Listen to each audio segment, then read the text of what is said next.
If you believe your Hulu account has been banned unfairly, you can appeal the decision by following these steps. This guide will help you navigate the process effectively. Step 1. Gather information.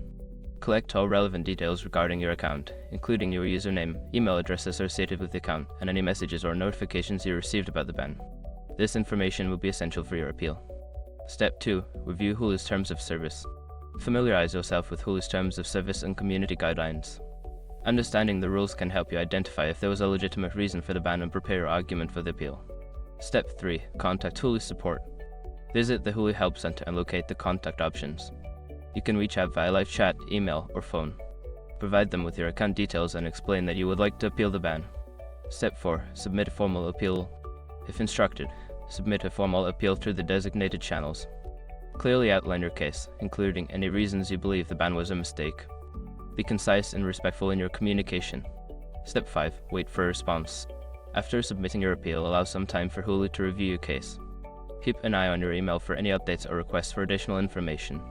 Be patient, as the review process may take several days. In conclusion, appealing a ban on Hulu requires careful preparation and clear communication. By following these steps, you can increase your chances of having your account reinstated.